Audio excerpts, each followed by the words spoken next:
Ce matin, un lapin vert a tué une tortue. C'est une nouvelle fable? Ouais, mais il est où le chasseur dans l'histoire? Ben, c'est le lapin. Ah, c'est le lapin qui oui. est le chasseur. Et oui, c'est le lapin qui est le chasseur. Un lapin Vert. était un chasseur. Chantal Goya, dans les dernières nouvelles. Voilà. Alors. Eh oui, non, ce n'est pas Chantal Goya, mais nous allons parler d'un lapin vert. Et oui, je vous ai choisi un sujet particulier. Bonjour, bienvenue dans Underscore, l'émission qui vous dit tout sur la culture numérique. Aujourd'hui, je suis en compagnie de Man, Rodoudou et Medbel. Bonjour l'équipe. Salut. Bonjour Cécile. Eh oui, des lapins verts. Un lapin vert. Un lapin vert. Ouais, un lapin vert, on va parler. Mais avant, de l'actu. Et puis en plus, des fails. Ah oui, c'était les fails. Voilà. Ah bah oui. Encore des fuites. Ah bah il y a des fuites. Ah bah des fuites alors. C'est ce qui a fuité, c'est Adecco. Mondial Relais aussi. Selon l'entreprise, ce sont les données personnelles des clients qui sont susceptibles d'avoir été volées, notamment nom, prénom, adresse mail, postale et le numéro de téléphone. La Fédération française de kickboxing. Aïe. Confirmation des données fuitées par le ministère des Sports. En bref, tout. Murphy, un site de réparateur électroménager 294 qui a concerné tellement qu'il y en a, je ne sais plus. Ouais, à peu près 300 000 quoi. L'Office français de l'immigration. Ah, il y en a encore? Concernant la fuite Hans, ANTS, c'est l'Agence nationale des titres sécurisés. Alors c'est informé. Pas directement la NTS qui n'aurait fuité, mais la base Comedec, avec 12 millions de Français dedans. Le ministère de l'Intérieur, lui, était au courant des problèmes de sécurité avec plusieurs alertes de la CNIL. Un terreur sportif agressé chez lui à Villeurbanne. 9 armes et 1300 cartouches dérobées, suite au piratage de données personnelles et de centaines de milliers d'adhérents de la Fédération française de tir, et qui ont été utilisés notamment pour commettre des vols et par effraction. Dans le mille. Le jailbreak de la PS5 est désormais possible puisque les clés de chiffrement de la console ont fuité. Oups. Les fichiers Epstein ont enfin été publiés par l'administration Trump, qui a caviardé de nombreuses mentions. En théorie, pour protéger les victimes, sauf qu'en fait, c'est juste des rectangles noirs. Il suffit de copier-coller le texte et tu sais pas que les noms et les victimes qui ont été cachés. Tout parce qu'ils ont voulu faire des économies sur les outils de caviardage. Un hacker a publié sur Breach Forum les données personnelles de plus de 150 000 patients de l'hôpital privé La Miotte à Belfort et d'un cabinet d'ophtalmologie à Salanches, incluant nom, coordonnées, email. Si certaines adresses mentionnent Doctolib, la brèche proviendrait bien des systèmes des établissements et non de la plateforme. Une taupe. Eh ben oui, il y a des trous. Ah oui, il y a encore. Oui, il y a des trous. Il y a encore les Nord-Coréens. Alors, la taupe est sortie, une taupe nord-coréenne, embauchée à distance, développeur riche Amazon, à cause de la latence de ses frappes au clavier. Voilà, mais bon, les taupes, ça fait des trous aussi, t'as raison. C'est pas faux. Rude. Hop, pardon. Ah bah un fail, il nous fait un fail en direct. J'étais perdu dans mes pensées. Suite au piratage de 2020 et 2021, un juge ordonne à LedgerD de lui communiquer la décision de condamnation par la CNIL qui n'avait pas été publiée. Flock a laissé au moins 60 de ses caméras accessibles sur Internet. Et donc on pouvait suivre les gens et les traquer comme ça. L'agence spatiale européenne victime d'un piratage ciblant ses serveurs non classifiés. Et des bugs aussi ? Grosse attaque des DDoS sur les sites de la Poste, qui visiblement n'avaient pas de protection valable contre ce type d'attaque. Donc le bazar pendant des jours. Ouais, et surtout la période de Noël. Ouais, c'était... Oui. Des propriétaires de voitures Porsche qui ne peuvent pas démarrer leur véhicule en Russie. Certains ont dû débrancher la batterie 20 heures pour redémarrer le système de tracking intégré. Ça serait presque marrant.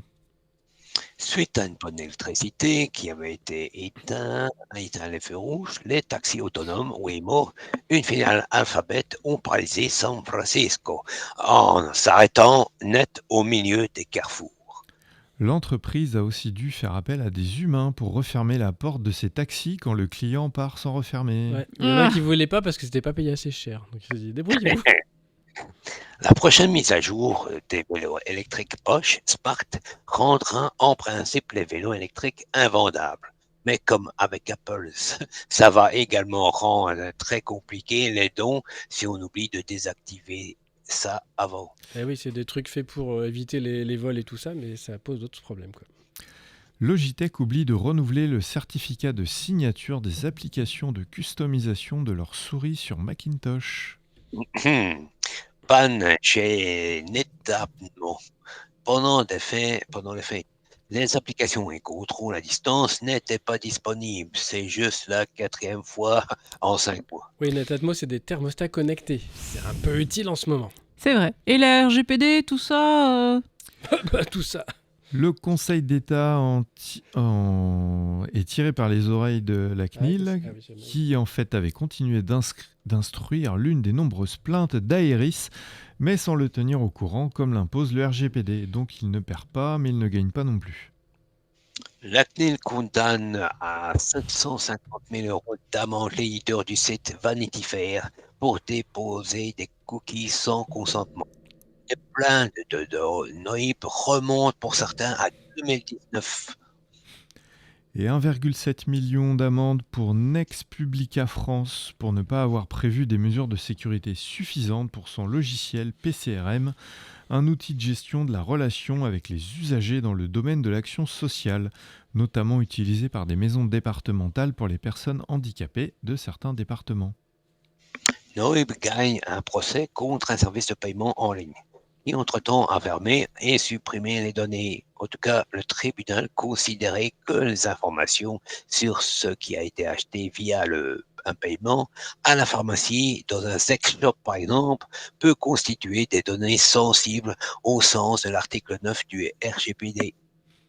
D'après la Cour suprême autrichienne, Meta doit fournir un accès complet à toutes les données perso de l'utilisateur dans un délai de 14 jours, y compris source, destinataire et finalité pour lesquelles chaque info a été utilisée. Toutes les revendications de Meta concernant les secrets commerciaux ou autres limitations ont été rejetées, ce qui a conduit à un accès sans précédent au fonctionnement interne de Meta.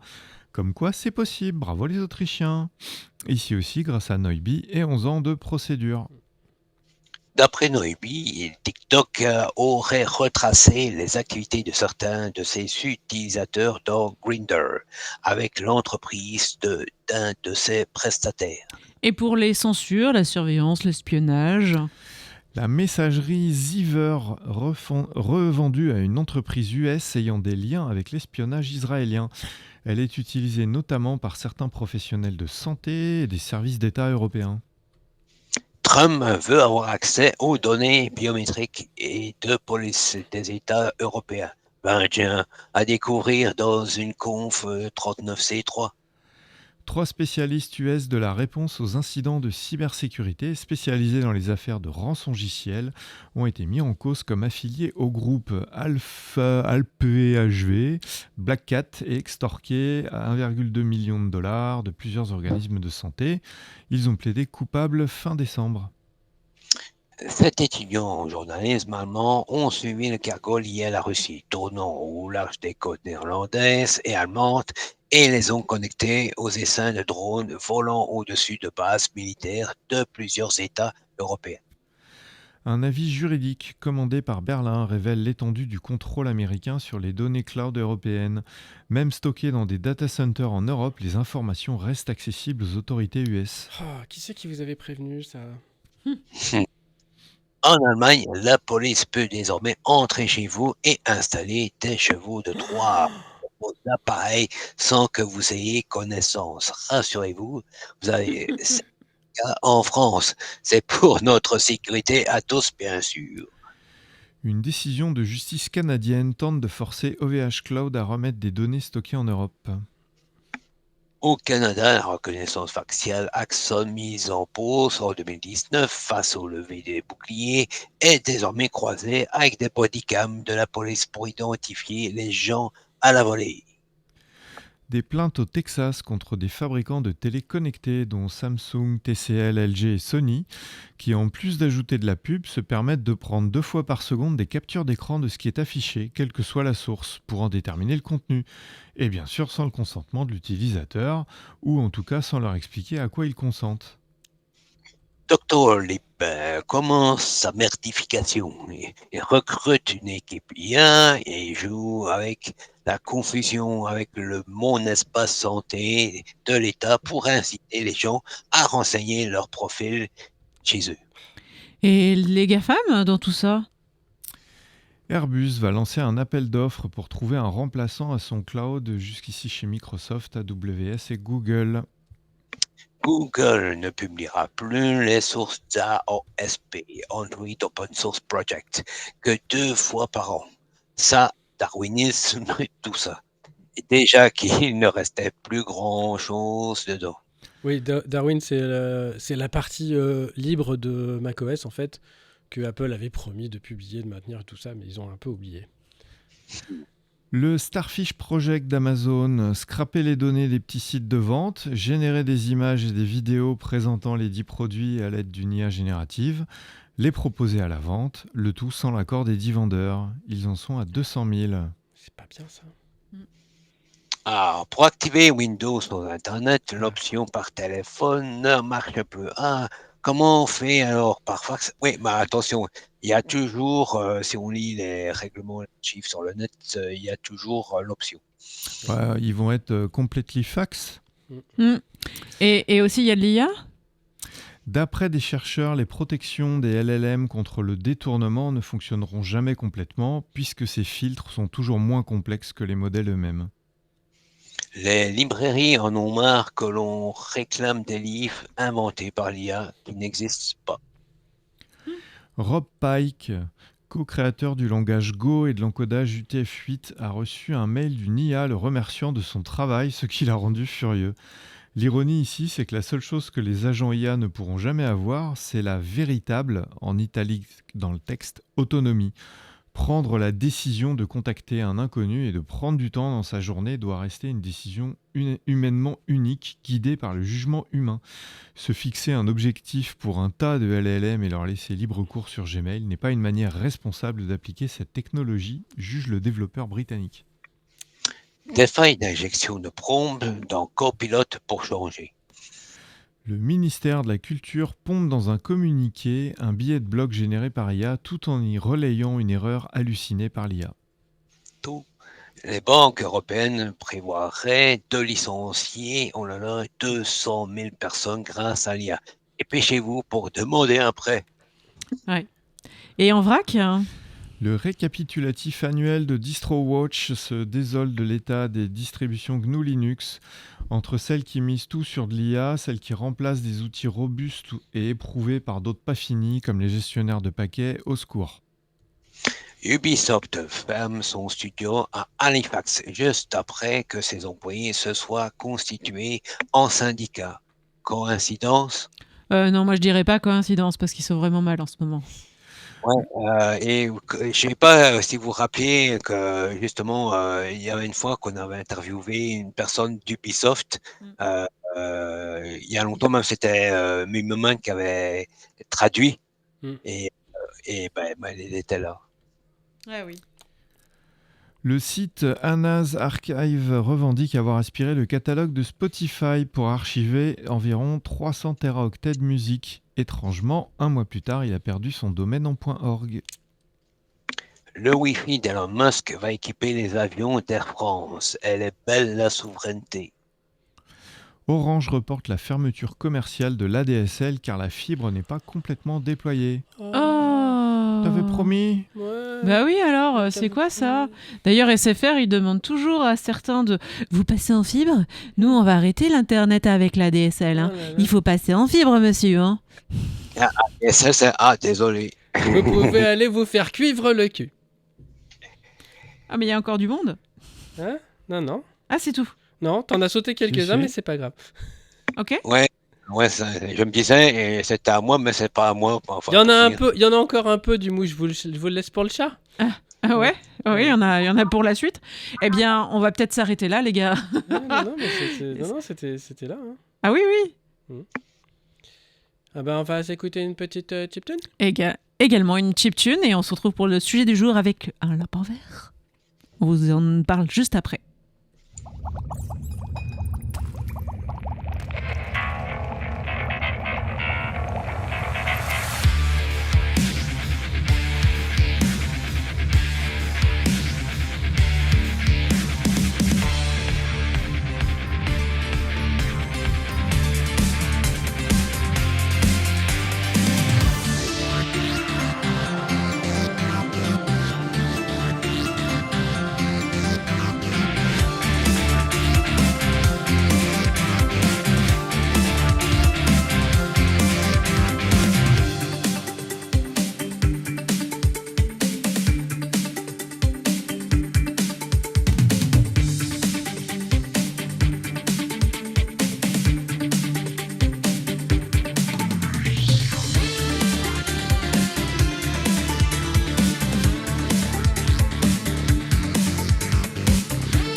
Eh ben, ça réveille. Il s'agissait de Jazz Jack Rabbit de Laboratory.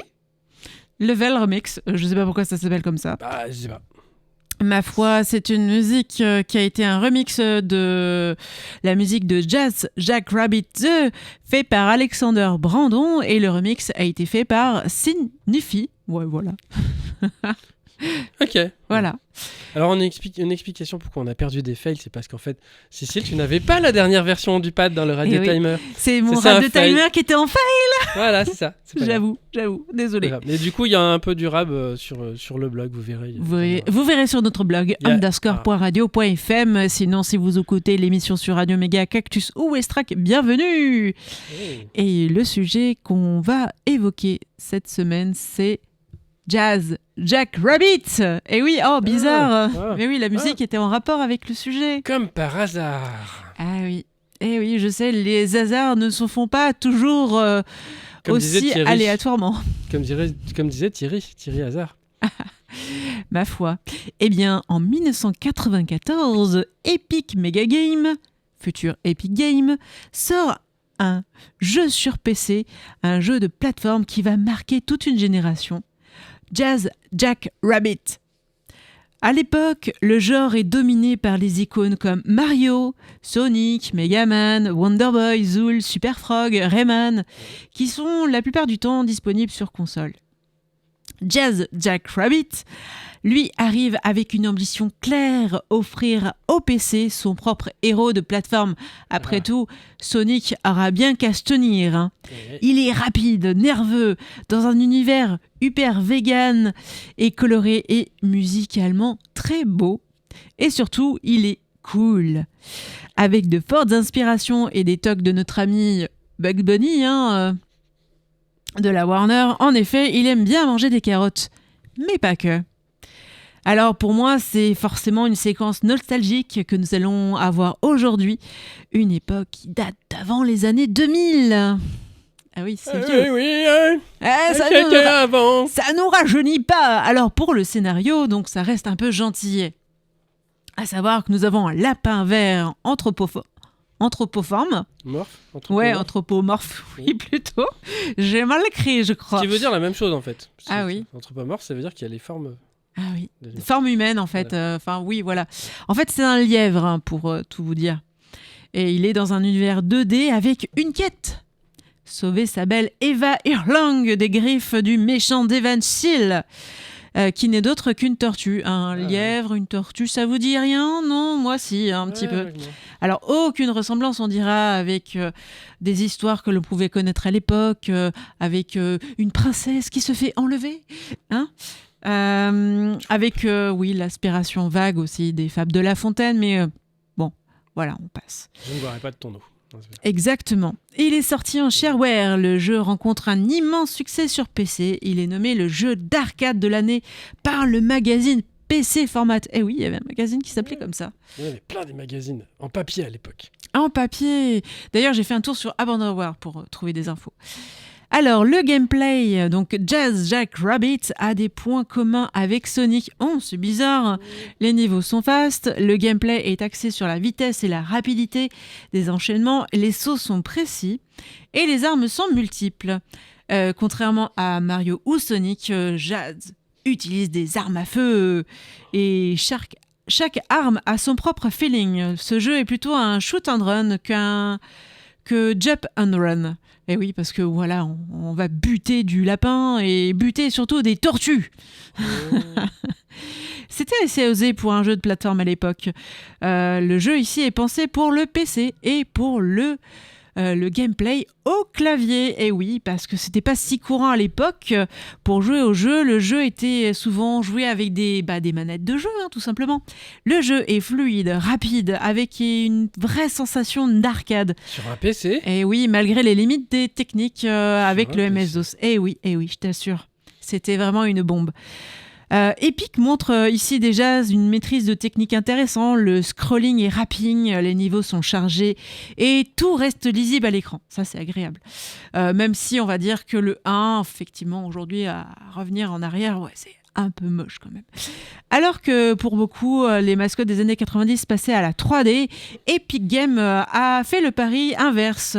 Jack Rabbit 2 est une vraie pépite. Alors là, tu vois, autant pour le 1, c'était pas ouf, mais là, au niveau graphisme, on est waouh. Il est sorti en 98 et il reste bien sûr en 2D. Il avait des sprites beaucoup plus détaillés, des couleurs à ne plus en finir, un style très dessin animé, cartoon, hein, qu'on l'observe dès l'intro du jeu, qui est vraiment une séquence de film, en fait, tout simplement, une film cartoon. À l'époque, ce choix était très risqué, mais aujourd'hui, c'est précisément ce qui fait son charme intemporel. L'écran de départ aussi fait très démo, avec un rotozoom, et oui, avec le logo en fond qui tourne, là, comme ça.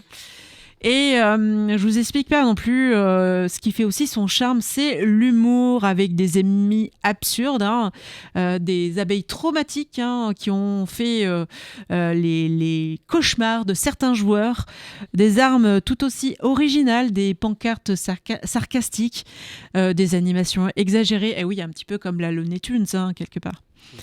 Jazz incarne vraiment l'archétype du héros cool et insolent des années 90 à la Roger Rabbit sur les bords. Peu de joueurs le savent, mais Jack Rabbit 2 proposait aussi du multijoueur jusqu'à 4 joueurs sur le même PC, des modes coop et compétitifs et un jeu de réseau local et en ligne. Wow. Et oui, pour un jeu de plateforme de 98, c'était quasiment inédit. Alors, pour la musique, impossible de parler de Jazz Jack Rabbit sans parler de la musique en point mode. Et oui, nous sommes sur de la musique de module. Eh oui, ça vous dit quelque chose ? Oui, Underscore, on en passe tout plein. Eh bien, le premier opus est composé par Robert Allen, qui est arrivé chez Epic en 1993 après avoir contacté directement Twin Senoen, le fondateur du studio. Il travaille notamment pour Traffic Département 2192 et Dare to Dream avec Cliff Bleszinski. Robert Allen signe aussi les musiques d'Epic Pinball, la bande-son culte de Jazz Jack Rabbit et devient producteur principal sur Tyrian. La musique de Jazz est très rythmée et très marquée par les sons de l'époque et accompagne parfaitement la vitesse du gameplay. Elle devient une vraie signature du jeu et pour être honnête, ce rythme qui est joué dans le menu principal restera encore dans ma tête et bien des années après. Pour Jazz Rabbit 2, le changement de compositeur, on est sur Alexander Brandon, un démoscéneur qui produit la bande-son qui fait sens avec la beauté des éléments graphiques. Car oui, si le premier opus était un peu plus jazz, le gameplay et le décor du deuxième sont à mon sens très harmonieux et équilibrés, voire très rythmés. L'auteur confirme même que l'un des niveaux qui est dans l'eau, en fait, est librement inspiré de la musique Metroid. Que serait un jeu des années 90 sans ces cheat-codes ? La culture des cheat-codes a été longuement mise à contribution pour placer ce jeu comme un jeu très cool. Ici, c'est l'occasion pour les programmeurs de susciter un intérêt certain. Et il ne restait plus qu'aux joueurs de tester les différents cheat-codes répertoriés dans les magazines de l'époque. Des traces qu'on peut encore voir sur Abandonware Magazine. Si le nom de Joystick Gen 4 vous parle, allez-y faire un tour pour retrouver les Gen codes. Vous aviez par exemple bouffe pour énergie restaurée d'un et invisibilité, comme le Duracell. Vous avez check les nouvelles infos sur la barre de statut. Vous avez Gunnet pour tir rapide et moniteur. Vous avez aussi Hocus pour une téléportation avec le coup du chapeau. Vous avez aussi Ken, le retour au dos pour jouer à Street Fighter. Voilà, il y a plein de cheat codes qui étaient intéressants à taper pour voir qu'est-ce que ça allait faire. Bien sûr, oui, je t'écoute. Alors, donc, il y avait un logiciel qui sortait très souvent les cheat modes avant tout le monde et Gen 4 et Tilt les piquait. Des pirates. Eh bien, pour ce jeu, il y avait des limites avec le PC et MS-DOS, effectivement. Il faut savoir que ce jeu était aussi un exploit technique. En effet, les PC de l'époque n'étaient pas non plus des grosses machines et celui-ci tournait avec peu de mémoire, des cartes son très variables et des compatibilités matérielles un peu complexes. Mais Epic Games compte ses limites avec un moteur optimisé, des sprites efficaces et les musiques en format tracker, ça aide à avoir un chargement très léger des musiques. Et les chargements sont d'ailleurs quasi invisibles. L'avantage aussi réside en l'environnement 2D qui est parfaitement fluide et joli à l'œil. Alors, ce qu'il faut savoir, c'est qu'à la suite de ce jeu, il y a eu un level editor qui a créé une scène underground. Et oui, le jazz... créer ses propres jeux. Et ses propres niveaux de jeu, oui. Le Jazz Création Station a été un énorme catalyseur pour la création de milliers de niveaux. Il a permis une compétition au niveau de la communauté et a permis à des sites de fans dédiés pendant des années à se partager les différents niveaux. Par ailleurs, certains level design amateurs ont ensuite travaillé dans des vrais studios de jeux vidéo. Comme quoi, Jack Rabbit a souvent été vecteur de modding PC pour certains passionnés. Cool. Et ouais. Eh bien, pour Jack Rabbit, il y a eu forcément d'autres tentatives. Le 3 n'est jamais sorti, faute d'éditeur. Et puis, il y a aussi eu un Jack Rabbit en 2002 qui avait été développé par Game Titan, qui n'a pas fait vraiment légion. Ce qu'il faut savoir, c'est qu'aujourd'hui, ce jeu, vous pouvez encore le retrouver. Vous pouvez le télécharger et vous pouvez même y jouer sur PC. Le lien. Ah, le lien, oui, je vous les passerai, mais je les ai pas mis. Ah. Non, je vais les mettre, Il est pas rassurez-vous. sur archive.org ? Si, je crois, même sur le truc Moby Game, je crois. Ah. Ouais. Eh bien, pour finir, Jack Rabbit n'est peut-être pas aussi connu que Mario ou Sonic, mais aujourd'hui, il reste encore une mascotte emblématique de l'univers PC, un symbole de créativité dans les années 90, une preuve que le PC pouvait aussi rivaliser avec les consoles, même si, il y a plein de concepts qui étaient inventés par les autres avant. Un lapin vert, des musiques cultes, un jeu qui, 30 ans plus tard, continue de faire vibrer autant la mémoire des joueurs. Et il existe vraiment une communauté férue de cet univers et on peut facilement, comme je vous disais, retrouver de quoi l'installer. Et je vous laisserai les liens. Ah oui, parce que je veux tester ça, moi. Eh ouais, à tester. Eh bien voilà, j'ai fini pour ce jeu. Et je vous laisse avec justement le... Encore un bout ? Ouais, un petit bout. Pour terminer, je vous ai proposé ce qu'on écoutait dans le 1, quand on avait le menu. Ah.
Il s'agissait de la musique du main menu de Jack Rabbit, le 1, par Robert Allen. Et oui, c'est une petite tune. Et oui, c'est une petite tune. Cool. Oui, c'est un point mode, oui, tout à fait. C'est trop cool. Et ben voilà. Et bien pour ceux qui nous rejoignent, bienvenue sur Underscore, l'émission qui vous dit tout sur la culture numérique. Vous êtes sur Radio Méga ou bien Radio Cactus ou Westrack, tout dépend de là où vous nous écoutez. Sinon sur underscore.radio.fm pour retrouver notre podcast. Nous allons passer à l'agenda. Bah oui, qu'est-ce qu'on a ? Eh bien, Tech Job Connect 2026, forum des métiers du numérique. Ce sera au rendez-vous à la médiathèque La Tour-Maubourg pour une matinée unique dédiée aux opportunités dans le secteur numérique. Ce sera le 26 janvier de 10h à 13h à la médiathèque de François Mitterrand à Valence. Et l'entrée est gratuite. Et puis on a le FOSDEM avec encore cette année la DevRoom Retro Computing. Je crois que tu y vas. Ouais. Et donc c'est les 31 janvier et 1er février à l'Université libre de Bruxelles. La française, parce qu'il y a 2 ULB à Bruxelles. Sinon c'est pas drôle. Voilà. Ok.